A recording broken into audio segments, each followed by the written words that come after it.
the explainer. So today we're unpacking a concept that honestly has the absolute power to completely transform your Monday morning grind. We're looking at the first principle of ethical business power, drawing straight from Kenneth Blanchard and Norman Vincent Peale. Now, if you've ever found yourself just staring at your screen asking, why am I doing this? And the only answer you can come up with is, well, for the paycheck, then you definitely need to hear this. Let's explore how finding your true purpose literally re-engineers your entire professional trajectory. Okay, let's dive right into this. To really grasp what we're talking about, we kind of have to look at a classic parable that perfectly sets the stage for everything we're going to discuss today. Imagine 3 bricklayers, right? They're all working on the exact same construction site, doing the exact same physically demanding labor.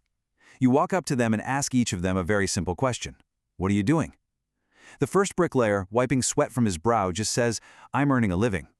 The second bricklayer, who's carefully and proudly placing a block, says, I am being the best bricklayer in the country.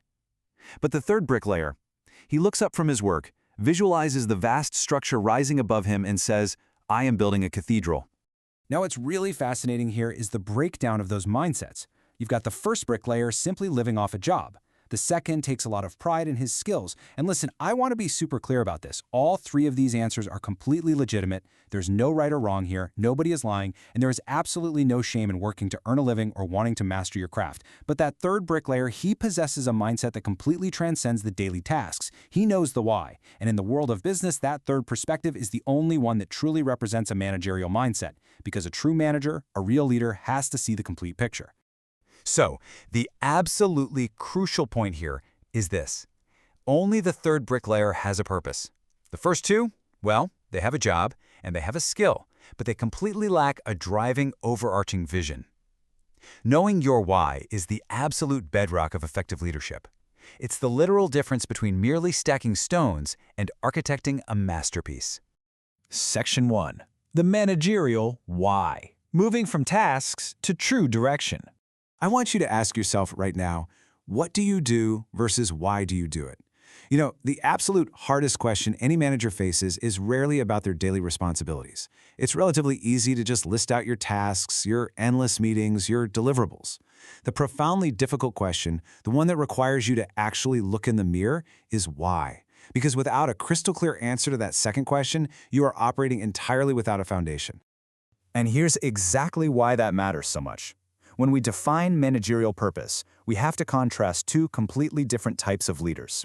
A manager who lacks a clear why is basically at the mercy of their environment, right? They make decisions based entirely on pressure. Whoever happens to be yelling the loudest, whatever deadline is the tightest, well, that's what steers the ship. But a manager who has a defined purpose makes decisions based on direction. They aren't just constantly reacting to the winds of the day. They are deliberately navigating a ship toward a very specific, defined destination. Section 2. From burden to compass, transforming how we view rules. Okay, so imagine a bunch of scattered arrows changing direction constantly, just going in endless circles. That is exactly what ethics and rules look like without purpose. They feel like a burden, just annoying red tape specifically designed to slow you down. But when you have a purpose, those exact same rules suddenly align into a perfectly steady path forward. They completely cease to be a burden and become a guiding compass. The rules themselves, they haven't changed at all. The only thing that has changed is what you are doing with them and how they actually help you stay on your chosen course. Let's ground this abstract concept with a really specific, practical example straight from the source material.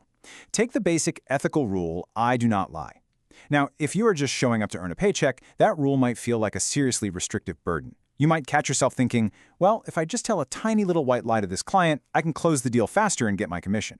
In that scenario, the rule is just an obstacle. But if your deeply held purpose is to be a person of absolute trust within your industry, suddenly I do not lie is no longer a restriction. It's your compass. It's the exact tool that guarantees you achieve your overarching goal of building a rock-solid, trusted reputation. Section 3. Write your purpose. From abstract theory to practical action. To really give you an idea of what a real purpose looks like in practice, here is a deeply personal example from the text. Someone wrote that their purpose as a manager is that the people who work with me become better managers than me. Just notice how that sounds. It doesn't sound like some dry corporate mission statement drafted by a PR committee, does it? It's not filled with empty jargon about synergizing paradigms or whatever. It's emotional, it's human, and it's deeply, deeply personal. That is exactly what a real why looks like. And when you find that kind of internal, incredibly resonant answer, something magical actually happens. Ethical rules completely cease to be these annoying external mandates forced upon you by the HR department. They transform into your own personal commitments. Finding this specific answer is the exact moment that ethics stop being their rules and start being your compass. Honestly, it's incredibly freeing. So, how do you actually get there? Well, it's a totally low-pressure, iterative process. Step 1, this week, just sit down with a piece of paper and write out the very first draft of your managerial purpose. And let me assure you right now, it will probably be bad, and that is completely okay. Step 2, next week, write a second draft. It will be different. Step 3, just keep going. True purpose isn't magically discovered in a flash of lightning overnight. It is actively distilled over time through trial, error, and some really honest reflection. So grab a pen today and write out that first messy draft of your purpose. Next time on The Explainer, we're going to dive into the second principle of ethical power, where we'll unpack the completely fascinating dynamic between healthy pride and toxic pride. Trust me, you absolutely won't want to miss it. But until then, I want to leave you with one final thought to chew on this Monday morning. Are you just showing up to lay bricks, or are you building a cathedral?